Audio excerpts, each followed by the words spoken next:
Chapter 29 Stories of 1. Chennai Bhajan Mela. 2. Tendulkar's father and son. 3. Dr. Captain Hate. 4th. Woman Narvekar. This chapter describes other interesting and wonderful stories of Sai Baba. First, Chennai's Bhajani Mela. It was in the year 1916 when a Chennai Bhajani Mela party of the Ramdasi Panth started on a pilgrimage to the holy city of Banaras. The party consisted of a man, his wife, daughter and sister-in-law. Unfortunately, their names are not mentioned. On their way, the party heard that there lived in Shirdi, Ahmednagar district, a great saint named Sai Baba, who was God-realized and was very generous and distributed money every day to his bhaktas and to skillful persons who went and showed their talent there.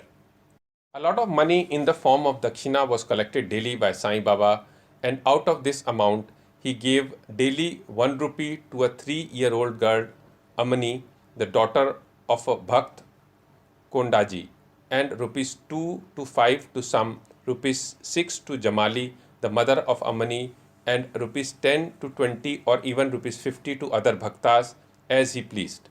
On hearing all this, the party came to Shirdi and stayed there. The Mela did very good bhajan and sang very good songs, but inwardly they desired money.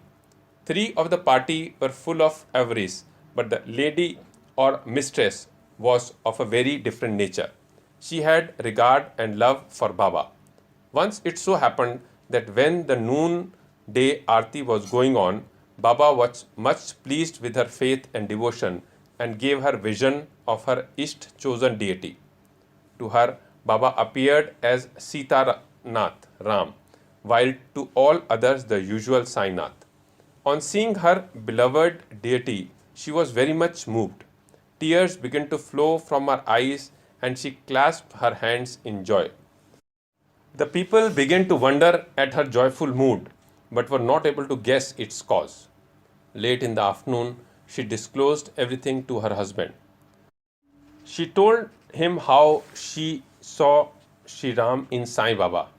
He thought that she was a simple and devout woman, and her seeing Ram might be a creation of her mind. He ignored her, saying that it was not possible that she alone should see Ram, while they all saw Sai Baba there. She did not resent this remark, as she was fortunate enough to get Ram Darshan as and when her mind was calm and composed and free from avarice. Wonderful vision. Things were going on like this.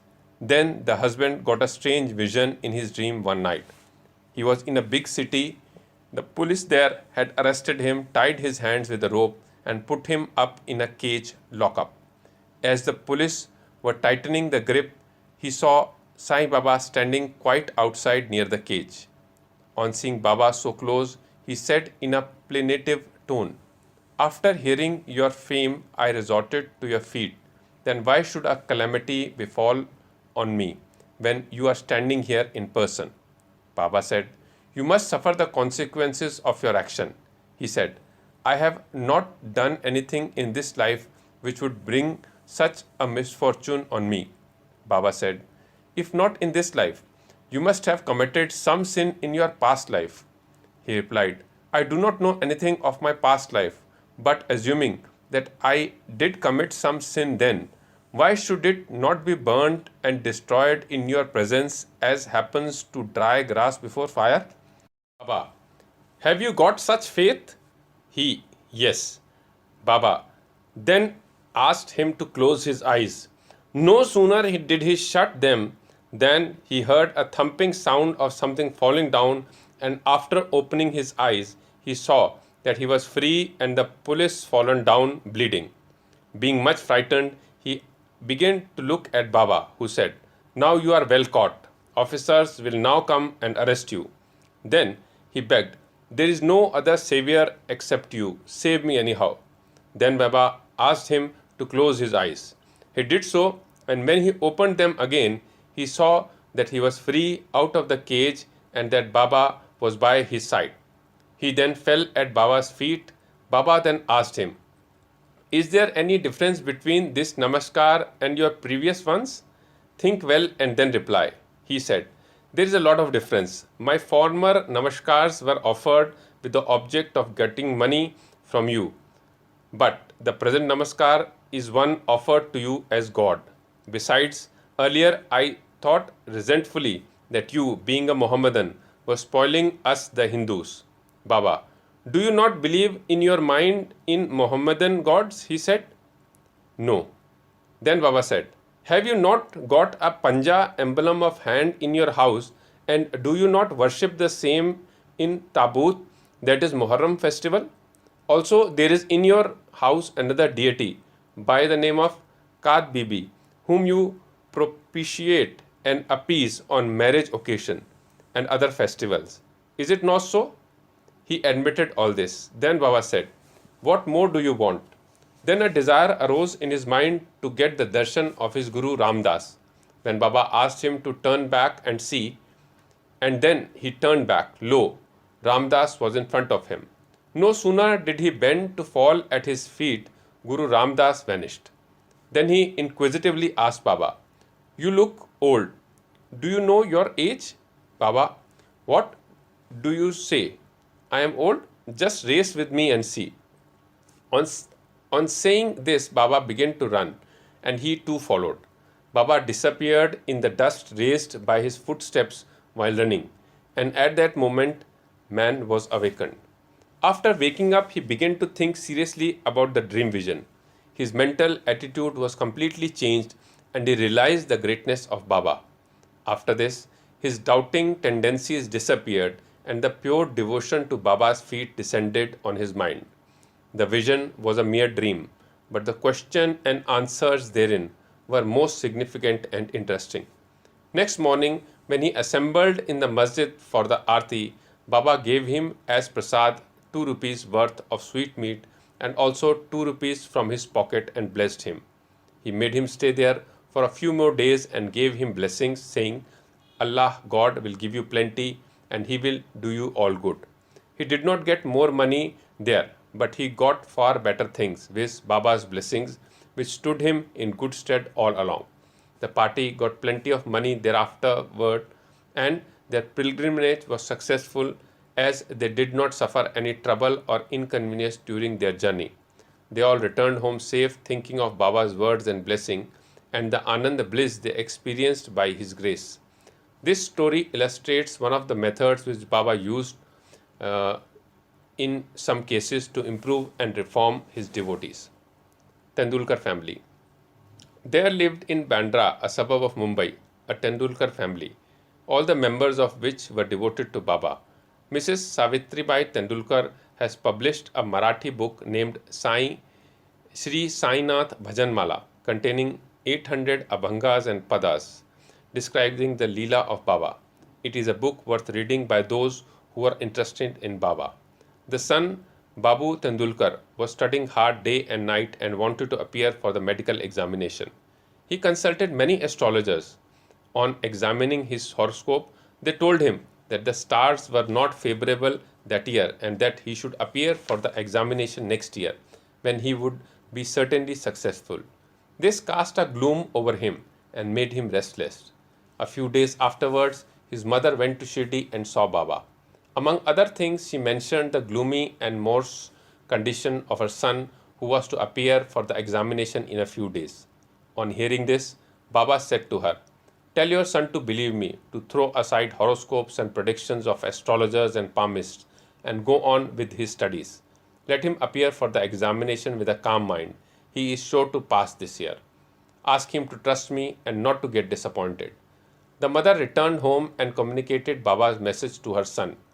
Then he studied hard and in due course appeared for the examination. In the written paper, he did well, but being overtaken by doubts, he thought that he would not secure sufficient marks for passing. So he did not care to appear for the oral examination, but the examiner was after him. He sent word through a fellow student stating that he had passed the written examination and that he should appear for the oral. The son, being thus encouraged, appeared for the oral examination and was successful in it also. Thus, he got through the examination that year successfully by Baba's grace, though the stars were against him as indicated.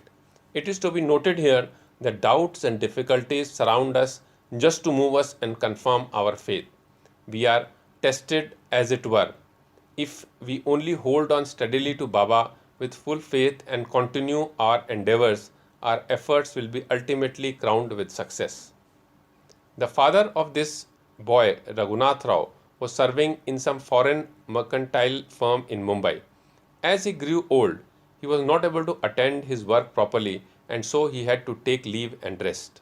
As he did not improve during the period of leave, a further extension of leave or premature retirement from the service was inevitable. The chief manager of the firm decided to retire him on pension as he was an old and a reliable servant. The question regarding the amount of pension to be given was under consideration. He was getting rupees 150 per month, and his pension, that is half the amount, viz. Rupees 75, would not be enough to meet the expenses of the family. So they were all anxious about this matter. 15 days before the final settlement, Baba appeared to Mrs. Tendulkar in her dream and said, "I wish that rupees 100 should be settled as pension. Will this satisfy you?" She replied, "Baba, why ask me this? We fully trust in you." Though Baba said rupees 100, still he was given 10 rupees more, that is rupees 110 as a special case. Such wonderful love and care did Baba exhibit towards his bhaktas. Captain Hate. Captain Hate, who was staying in Bikaner, was a great devotee of Baba. Once, Baba appeared to him in his dream and said, "Did you forget me?" Hate then immediately held Baba's feet and replied, "If a child forgets his mother, how could he be saved?" Then Hate went into the garden and took out fresh valpapadi, vegetables, and after arranging siddha, ghee, wheat flour, and dal, etc., and dakshina, was about to offer all this to Baba when he was awakened and came to know that the whole thing was a dream. Then he decided to send all these things to Baba at Shirdi. When he came to Gwalior, some days afterwards, he sent rupees 12 by money order to a friend with instructions that rupees 2 should be spent in buying siddha articles and valpapadi vegetables, and those should be offered to Baba with rupees 10 as dakshina. The friend went to Shirdi and purchased the things mentioned, but valpapadi was not available. In a short time, a woman turned up with a basket on her head, which curiously enough contained the valpapadi vegetables. It was purchased, and then all the things were offered to Baba on behalf of Captain Hate. Mr. Nimonkar prepared the Nevedya, rice and valpapadi vegetables next day and offered the same to Baba.